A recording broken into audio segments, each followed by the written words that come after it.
आप सभी का अभिवादन।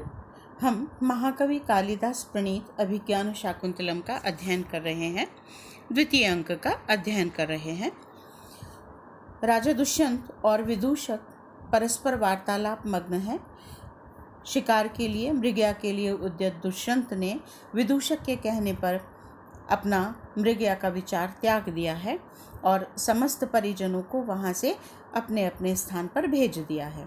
और तब लता मंडप में बैठकर विदूषक और राजा दुष्यंत शकुंतला विषयक चर्चा कर रहे हैं। दुष्यंत विदूषक को शकुंतला के सौंदर्य के विषय में कथन करता हुआ, पिछले पद्यों में हमने पढ़ा, कहता है ऐसा प्रतीत होता है मानो विधाता ब्रह्मा ने शकुंतला का निर्माण मन से, रूप के, सौंदर्य के समूह से किया है अथवा चित्र में निवेशित कर उसमें फिर पुनः प्राणों का संचार कर दिया है। इसी प्रसंग में अब आगे उनके वार्तालाप को देखिए।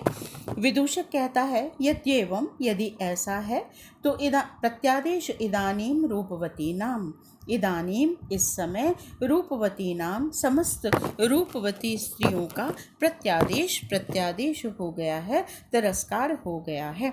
अर्थात शकुंतला के समक्ष सभी रूपवती स्त्रियां तिरस्कार के योग्य हो गई हैं। राजा कहता है, इदम च मे मनसी वर्तते, इदम च और यह भी मे मनसी वर्तते मेरे मन में है। अनाघ्रातं पुष्पं किस्लयं अलूनं कररुहैरनाविद्धं रत्नं मधु नवमनास्वादित रसम् अखंडं पुण्यानां फलमिव च तद्रूपमनघं न जाने भोक्तारं कमिः समुपस्थास्यति विधिः। बहुत प्रसिद्ध श्लोक है ये अभिज्ञान शाकुंतलम का। ध्यान से पढ़िएगा इसे। और कालिदास की जो विशिष्ट काव्य शैली है उसका यहाँ पर दिग्दर्शन होता है। कितना सुंदर एक एक शब्द को, एक एक विशेषण को उन्होंने रखा है। और सबसे बड़ी विशेषता जो कालिदास के विषय में कही जाती है, उनकी संप्रेषणीयता, कि वे अपनी बात को ऐसे कहते हैं, इतने सरल, आसान, सहज अभिव्यक्ति है, सरल शब्दों में ऐसा वर्णन है कि वह पाठक के, प्रेक्षक के सीधे हृदय में प्रवेश करता है। कहीं भी दीर्घ समास नहीं है, वैदर्भी रीति का प्रयोग है, माधुर्य गुण का प्रयोग किया है उन्होंने। और उनकी जो विशिष्ट काव्य शैली है, जो अति संप्रेषणीय काव्य शैली है, उसका दिग्दर्शन आप इस पद्य में देखेंगे। शकुंतला के सौंदर्य का वर्णन करते हुए राजा दुष्यंत कहता है, अनाघ्रातं पुष्पं किस्लयं अलूनं कररुहैर अनाविद्धं रत्नं मधु नवमनास्वादित रसम् अखंडं पुण्यानां फलमिव च तद्रूपम अनघम। तद उस शकुंतला का, अनघम रूपम वह अनघ रूप, अघ कहते हैं पाप को, और अनघम जिसमें पाप नहीं है, अर्थात जो निष्पाप है, निर्दोष है। तो तद रूपम अनघम, उस शकुंतला का निर्दोष सौंदर्य कैसा है। अनाघ्रातम पुष्पम, अनआघ्रातम न सूंघे गए पुष्पम, पुष्प के समान है। जिस पुष्प का किसी ने नासिका से अभी तक सुगंध भी ग्रहण नहीं की है, ऐसे पुष्प के समान है। अनआघ्रातम पुष्पम, न सूंघे गए पुष्प के समान है। किस्लयम, किस्लय के समान। किस्लय कहते हैं नवीन कोपल को, वृक्ष की जो पहली कोपल निकलती है, कोमल लाल पत्ता। तो किस्लयम अलूनम कररुहै, कररुहै करे रोहंती इति कररुहै, जो हाथ में उगते हैं। हाथ में क्या? नाखून। तो कररुहै नाखूनों से, अलूनम जिसे नहीं काटा गया है, नहीं छेदा गया है, ऐसे किस्लयम नवीन कोपल के समान है। अनाविद्धम रत्नम, रत्न के समान है। और रत्न भी कैसा? अनाविद्धम, आविद बींधा गया, छेद किया गया, और अनाविद्धम किसी भी प्रकार से जिस पर कोई छिद्र नहीं किया गया है, कोई घर्षण नहीं किया गया है, ऐसा अनाविद्ध रत्न है। ऐसे रत्न के समान है जिसे छेदा नहीं गया है, बींधा नहीं गया है। मधु नवम अनास्वादित रसम, नवम नवीन, मधु मधु के समान है। और कैसा मधु? अनास्वादित रसम, जिसके रस का अनआस्वादितम आस्वादन नहीं किया गया है। जिसके रस का आस्वादन नहीं किया है, ऐसे नवम मधु नवीन पुष्प रस के समान है, शहद के समान है। और अखंडम पुण्यानाम फलम इव, कैसा है? अखंडम पुण्यानाम, अखंड पुण्यों के फल के समान है। फलम इव, फल के समान है। अखंडम पुण्यानाम फलम इव, उसका सौंदर्य निर्दोष निष्पाप सौंदर्य अखंड पुण्यों के फल के समान है। न जाने भोक्तारम कमिः समुपस्थास्यति विधि, न जाने, मैं नहीं जानता कि विधि विधाता ब्रह्मा इह, यहाँ इस श्लोक में कम भोक्तारम, किस उपभोगकर्ता को समुपस्थास्यति, उपस्थित करेगा। उस शकुंतला के भोग के लिए कमिः समुपस्थास्यति, किसको उपस्थित करेगा, किस उपभोगकर्ता को प्रस्तुत करेगा, न जाने, यह भी नहीं जानता हूँ। फिर देखिए, तद्रूपम अनघम, उस शकुंतला का अनघ रूप निर्दोष सौंदर्य अनाघ्रातम पुष्पम, न सूंघे गए पुष्प के समान है। कररुहई, नाखूनों से, अलूनम, न छेदे गए न काटे गए, किसलयम इव, किसलय के समान है। अनाविद्धम रत्नम, न बींधे गए, रत्नम इव, रत्न के समान है। नवम मधु इव, नवीन मधु के समान है। अनास्वादित रसम, जिसके रस का आस्वादन नहीं किया गया है, ऐसे नवीन पुष्प रस अथवा शहद के समान है। अखंडम पुण्यानाम फलम इव च, और अखंड पुण्यों के फल के समान है। मानो समस्त पुण्यों का समग्र फल एक साथ ही प्राप्त हो गया हो, ऐसा उसका अनघ सौंदर्य है, निष्पाप सौंदर्य है। और न जाने, नहीं जानता कि कम भोक्तारम इह समुपस्थास्यति विधि, विधाता ब्रह्मा कम भोक्तारम, किस भोक्ता को इह समुपस्थास्यति, यहाँ प्रस्तुत करेगा, उस शकुंतला के लिए उपस्थित करेगा। व्याकरण देखते हैं। अनाघ्रातम, न आघ्रातम इति अनाघ्रातम, नए तत्पुरुष समास है यहाँ पर। इन सभी जहाँ पर भी अकार लगाकर निषेधात्मक अर्थ बनाया गया है, वह सब नए तत्पुरुष समास हैं। न आघ्रातम इति अनाघ्रातम, तो आघ्रात पद है, उपसर्ग है, घ्रा धातु है सूंघने के अर्थ में, और उससे इक्तः प्रत्यय करेंगे तो आघ्रात पद बनेगा। और उसे निषेधार्थक बनाने के लिए नए समास का प्रयोग करेंगे, नए तत्पुरुष का। तो आघ्रात से पूर्व नए लगाएंगे। नए में नकार और यकार जो होता है वह लोप होता है, और जो अकार होता है वह अवशिष्ट रहता है। जब व्यंजन से किसी पद का प्रारंभ होता है तो अकार जुड़ता है निषेध के अर्थ में, और यदि स्वर से प्रारंभ होता है, अचादि पद है, तो उस स्थिति में अकार के साथ नकार और लगकर अन पद जुड़ता है। तो आघ्रातम आ, यहाँ पर अच है, इसलिए अन पद जुड़ा और निषेधार्थक हुआ। आघ्रातम सूंघा गया, न आघ्रातम न सूंघा गया, नए तत्पुरुष समास। अलूनम, न लूनम इति अलूनम, यहाँ भी नए तत्पुरुष समास है। यहाँ देखिए, आघ्रातम में अच था इसलिए अनपद जुड़ा, लूनम में लकार जो है वह व्यंजन है, इसलिए इससे पहले न अकार ही जुड़ा और अलूनम पद बना। न लूनम इति अलूनम, लूय धातु है यहाँ पर काटने के अर्थ में, कर्तन के अर्थ में, और उससे एकता प्रत्यय करेंगे, लून पद बना, और नए तत्पुरुष लगाकर अलूनम पद बना। अनाविद्धम, न आविद्धम इति अनाविद्धम, यहाँ विद्ध पद है, उपसर्ग है, व्यध धातु काटने के अर्थ में, बींधने के अर्थ में, और पृथक करने के अर्थ में, और इक्ता प्रत्यय है तो आविद्ध पद बनेगा। और नए तत्पुरुष लगाकर निषेधार्थक बनाएंगे, अनाविद्धम। यहाँ भी आ जो है वह स्वर है, इसलिए अन पद जुड़ेगा निषेधार्थक बनाने के लिए, तो अन आविद्धम अनाविद्धम। अनास्वादित रसम, न आस्वादितो रसः यस्य तत्, शकुंतला का विशेषण बन गया, इसलिए उत्तर पद प्रधान हुआ, तो बहुव्रीहि समास हुआ यहाँ पर। न आस्वादितो रसः यस्य तत्, और साथ में नए तत्पुरुष समास भी है, क्योंकि यहाँ भी निषेधार्थक बनाने के लिए नए का प्रयोग किया, और आस्वादित पुनः अच है, इसलिए अन पद जुड़ा, तो अन आस्वादितः न आस्वादितः रसः यस्य तत्, बहुव्रीहि समास और नए तत्पुरुष समास। आ उपसर्ग है, स्वद धातु है और एक तः प्रत्यय है। अनघम न विद्यमानम अघम यस्मिन तत्, यह भी बहुव्रीहि समास हो गया। न विद्यमानम अघम, जिसमें अघ नहीं है, पाप नहीं है, वह, तो बहुव्रीहि हो गया, और निषेधार्थक बनाने के लिए वही नए तत्पुरुष का प्रयोग किया। न विद्यमानम अघम, अघ पद में अकार अच है, इसलिए यहाँ भी अनपद जुड़ेगा और अन अघम अनघम पद बनेगा।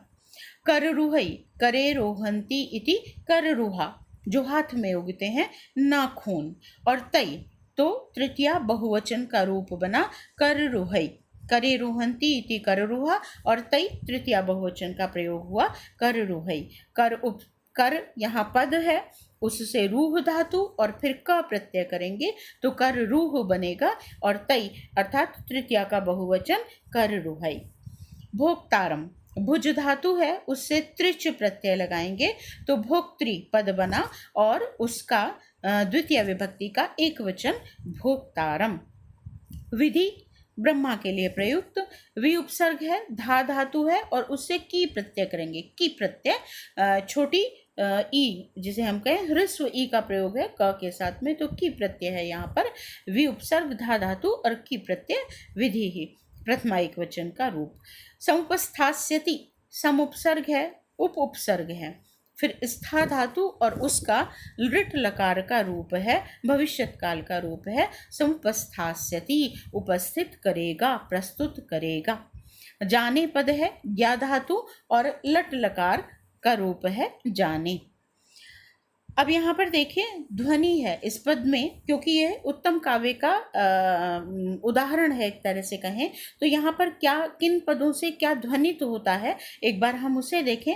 अनाघ्रातम पुष्पम, इससे सुगंध ध्वनित होती है और सुगंध की पवित्रता ध्वनित होती है यहाँ पर। तो सुगंध की पवित्रता अर्थात भोग योग्यता, ये सब ध्वनियाँ हैं यहाँ पर, जो इस एक अनाघ्रातम पुष्पम पद से निकल रही हैं।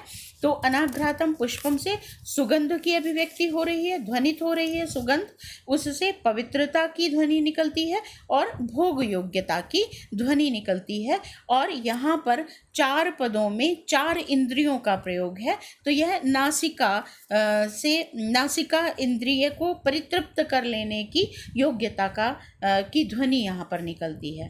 कररुहई किसलयम, यहाँ पर किसलय से अक्लांतता की, अम्लानता, जो जरा भी गंदा नहीं है, क्लांत नहीं है, मलिन नहीं है, और साथ ही अक्षत होने की ध्वनि भी यहाँ पर निकलती है। कांतिमत्ता ध्वनित होती है कि शकुंतला में भोग योग्यता है, कांतिमत्ता है, और यह कांति मुख से संबद्ध है, तो यहाँ पर मुख का यह वाचक हो गया। अनाविद्धम, जो अनाविद्ध पद है उससे निर्दोषता की ध्वनि निकलती है, और अभुक्त है, वो किसी ने भोग नहीं किया है उसका, तो अभुक्त की ध्वनि निकलती है, और साथ ही मुग्धता के भाव की अभिव्यक्ति होती है।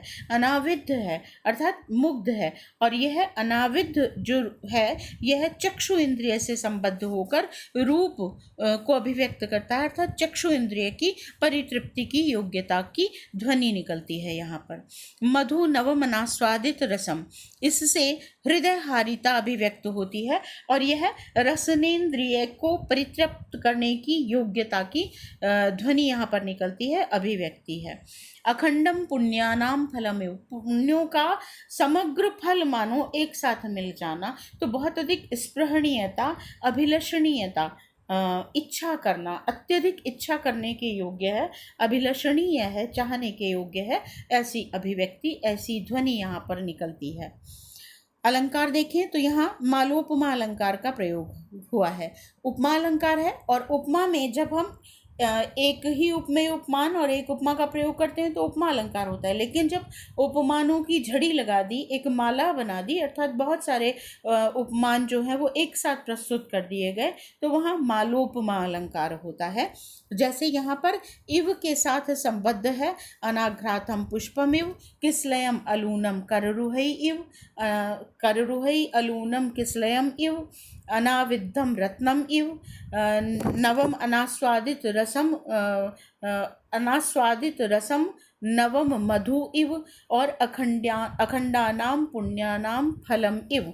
इतने सारे विशेषण यहाँ एक साथ प्रयोग हुए तो माला बन गई, इसलिए ये मालोपमा अलंकार है। और इव जो है वह उपमावाचक शब्द है, मालोपमा अलंकार हुआ। और सभी विशेषण यहाँ पर सकारण प्रयुक्त हैं, अर्थात सभी विशेषणों के प्रयोग का एक विशेष उद्देश्य है, साभिप्राय है, इसलिए यहाँ पर परिकर अलंकार का प्रयोग हुआ है और अनुप्रास अलंकार का प्रयोग तो है ही। साथ ही यहाँ पर शिखरिणी छंद का प्रयोग किया गया है। शिखरिणी छंद हम पहले भी पढ़ चुके हैं, रसई रुद्रैश्चिन्ना यमनसव लाघः शिखरिणी, तो यह शिखरिणी छंद का यहाँ प्रयोग है। विदूषकः, अब विदूषक कहता है, तेन ही तब तो लघु परित्रायताम एनाम भवान, एनाम इस शकुंतला को भवान आप, लघु परित्रायताम शीघ्रता से परित्रायित करें, शीघ्रता से इसकी रक्षा करें, भवान आप, तेन ही तब तो एनाम इस शकुंतला की लघु परित्रायताम शीघ्रता से रक्षा करें, माँ नहीं तो कस्यापि किसी तपस्विन, तपस्वी, और तपस्वी भी कैसा, इंगुदी तैल मिश्र, इंगुदी के तेल से मिश्रित, चिक्कण शीर्षस्य चिकने सिर वाले, कस्यापि तपस्विन किसी तपस्वी के हंसते हाथ में माँ पतिष्यति न पड़ जाए। शीघ्रता इसलिए करने के लिए कह रहा है कि कहीं ऐसा ना हो कि इंगुदी का तेल लगाकर चिकने किसी सिर वाले तपस्वी के हाथ में वह शकुंतला चली जाए, अर्थात उसका विवाह किसी तापस कुमार से हो जाए, ऐसा न हो, इसलिए आप इसकी शीघ्रता से रक्षा करें। राजा, पर्वती खलु तत्र भवती, तत्र भवती वह मान्या, वह आदरणीया, खलु निश्चित रूप से, पर्वती पराधीन है, परवशा है, न च सन्निहितो अत्र गुरुजनः, और अत्र यहाँ पर गुरुजनः गुरुजन भी, सन्निहितो न सन्निहित नहीं है, उपस्थित नहीं है, जिनकी अनुमति से शकुंतला के साथ विवाह किया जा सकता है या शकुंतला के विषय में चर्चा की जा सकती है, वे गुरुजन भी, या जिनका आदेश पाकर शकुंतला विवाह कर्म में प्रवृत्त हो, ऐसे गुरुजन यहाँ उपस्थित नहीं है। तो विदूषकः, अत्र भवन्तं अंतरेण कीदृशस्तस्या दृष्टिरागः। अब विदूषक उत्सुक होता है, जानना चाहता है, कहता है, अत्र भवन्तं आप आदरणीय के विषय में, अंतरेण विषय में, तस्या उस शकुंतला का, दृष्टिरागः दृष्टि का अनुराग, कीदृशः किस प्रकार का है, कि आप तो उसमें अनुरक्त हैं, आसक्त हैं, लेकिन क्या शकुंतला की भी आप में रुचि है, उसी विषय में प्रश्न कर रहा है। कि अत्र भवन्तम, मैंने पहले भी आपको बताया था, अत्र भवान तत्र भवान, अत्र भवन्तम तत्र भवन्तम, अत्र भवती तत्र भवती, ये सब आदर सूचक पद हैं, और अत्र और तत्र का प्रयोग समक्ष उपस्थित और दूर गए हुए के विषय में अत्र और तत्र का प्रयोग कर दिया जाता है। तो अत्र भवन्तम आप आदरणीय के, अंतरेण विषय में, तस्या उस शकुंतला का, दृष्टिराग दृष्टि का राग अर्थात अनुराग, प्रेम या आसक्ति, कीदृशः किस प्रकार की है।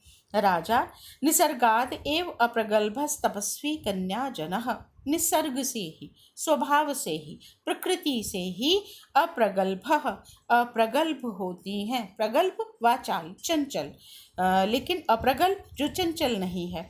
तो निसर्गाद एव अप्रगल्भः तपस्वी कन्याजनः, तपस्वी कन्याजन स्वभाव से ही, प्रकृति से ही अप्रगल्भ होती हैं, गंभीर होती हैं, चंचल नहीं होती हैं। तथापि तो, किंतु फिर भी, अभिमुखे मयि संहृतम ईक्षणम हसितम अन्य निमित्त कृतोदयम विनय वारित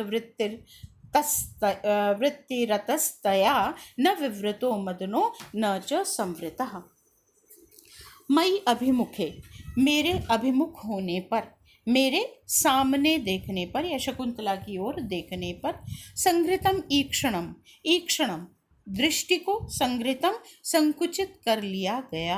उस शकुंतला के द्वारा मई अभिमुखे मेरे सम्मुख होने पर, मेरी ओर देखने पर, ईक्षणम संघृतम, ईक्षण को, दृष्टि को, संघृतम हटा लिया गया, संघृत कर लिया गया अथवा संकुचित कर लिया गया। हसितम अन्य निमित्त कृतोदयम, किंतु अन्य निमित्त कृतोदयम किसी अन्य व्याज से, बहाने से, निमित्त से, कृत उदयम जिसका प्रारंभ किया गया है, ऐसा हसितम हंसा गया। तो विनय वारित वृत्ति, विनय के द्वारा शालीनता के कारण, वारित वृत्ति रोक ली गई प्रवृत्ति वाली, तया उस शकुंतला के द्वारा, मदनो काम भाव न विवृतो, न तो प्रकट ही किया गया, न च संवृत्तः और न ही छुपाया गया। अपने काम भाव को तया उसके द्वारा न विवृतो, न विवृत किया गया, न तो प्रकट किया गया और न ही संवृतः छुपाया गया। फिर देखिए एक बार, अभिमुखे मई संघृतम ईक्षणम, मई अभिमुखे मेरे सम्मुख होने पर, ईक्षणम संघृतम अपनी दृष्टि को संकुचित कर लिया गया, हटा लिया गया। हसितम अन्य निमित्त कृतोदयम किसी अन्य निमित्त से, व्याज से, बहाने से, कृत उदयम जिसका उदय किया गया, ऐसा हसितम हंसा गया, अर्थात अन्य किसी व्याज से हंसा गया। विनय वारित वृत्ति, विनय के कारण, शालीनता के कारण रोक ली गई प्रवृत्ति वाली, तया उस शकुंतला के द्वारा, न विवृतो मदनो, मदनः अपना काम भाव, न विवृतः न तो छुपाया ही गया, न च संवृत्त न तो विवृतो, न विवृतो न तो प्रकट किया गया, न च संवृत्तः और न ही छुपाया गया। यहाँ कुछ पुस्तकों में आपको हसितम अन्य निमित्त कथोदयम प्रयोग भी मिल सकता है, कृतोदयम के स्थान पर कथोदयम। तो वहाँ पर अन्य निमित्त कथा, किसी अन्य व्याज से, किसी अन्य कथा का उदय करते हुए, कथा की बात करते हुए या कारण से हसितम हंसा गया, अन्य बातों पर हंसा गया, ऐसा भाव जानना चाहिए, अनुवाद जानना चाहिए। व्याकरणात्मक टिप्पणी देखिए, ईक्षणम पद है, ईक्ष धातु, उससे ल्युट प्रत्यय करेंगे। ल्युट ल और ट दोनों का लोप होगा, यू बचेगा और यू का युवोर्नाकव सूत्र से अन आदेश हो जाएगा। तो ईक्षणम, ईक्ष और अन बचा, ईक्ष धातु और अन और उसे मिलाएंगे तो ईक्षणम। तो ईक्षणम, ईक्ष धातु ल्युट प्रत्यय, हसितम, हस धातु इक्त प्रत्यय, इट का आगम हो जाता है। अन्य निमित्त कृतोदयम, कृतोदयम अन्य निमित्त कृतोदयम, अन्येन निमित्तेन कृतः उदयः यस्य तत्, अन्येन निमित्तेन, अन्येन ये विशेषण बना तो दोनों में तृतीया का प्रयोग है। अन्येन निमित्तेन कृतः उदयः यस्य तत्, तृतीया तत्पुरुष और बहुव्रीहि समास। विनय वारित वृत्ति, विनयेन वारिता वृत्ति यस्य सः, विनयेन यहाँ भी तृतीया तत्पुरुष होगा, विनय के द्वारा वारित वृत्ति है जिसकी, ऐसी। तो ये शकुंतला का विशेषण हो गया और बहुव्रीहि समास हो गया, तृतीया तत्पुरुष और बहुव्रीहि समास हो गया। यहाँ पर अलंकार देखिए, यहाँ पर एक जो ध्वनि निकलती है उसके विषय में बात कर लें। सहज स्वाभाविक जो श्रृंगारिक लज्जा है उसकी प्रतीति यहाँ शकुंतला के क्रियाकलापों से, व्यापारों से हो रही है। तो जो श्रृंगारिक लज्जा है उसकी प्रतीति यहाँ माननी चाहिए। और हसितम आदि और मुग्धा नायिका का भाव, नवीन युवावस्था का भाव, ये सब यहाँ पर ध्वनि निकलती है। अलंकार का प्रयोग देखिए, यहाँ विरोधाभास अलंकार का प्रयोग है। कहाँ? न विवृतो मदनो न च संवृतः, न प्रकट किया गया न छिपाया गया, परस्पर विरोधी भाव हैं, तो यहाँ विरोधाभास अलंकार का प्रयोग है।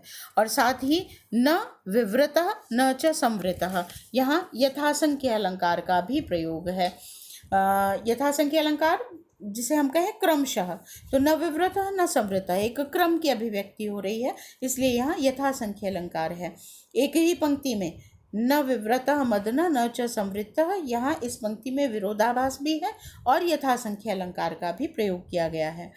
और द्रुत विलंबित छंद है यहाँ पर, द्रुत विलंबितम आह, द्रुत विलंबितम आह नभौ भरौ। 14 वर्णों का छंद है, 3 वर्णों का एक गण और 4 यहाँ पर गणों का प्रयोग है, नगण, भगण, भगण और रगण। तो 4 और 3 से उसे गुणा करें तो 12। द्रुत विलंबितम आह नभो भरौ, नगण, भगण, भगण और रगण। तो ये 12 वर्णों का छंद है। 14 वर्ण यहाँ गलत लिखा हुआ है, 12 वर्णनात्मक छंद है, क्योंकि 3 वर्णों वाले 4 गणों का प्रयोग किया गया है, नगण, भगण, भगण और रगण। तो द्रुत विलंबित छंद है और यहाँ पर 12 वर्णों का यह छंद है, 12 वर्णों के 4 चरणों का प्रयोग हुआ है, तो यह द्रुत विलंबित छंद हुआ। और आज के लिए इतना ही, धन्यवाद।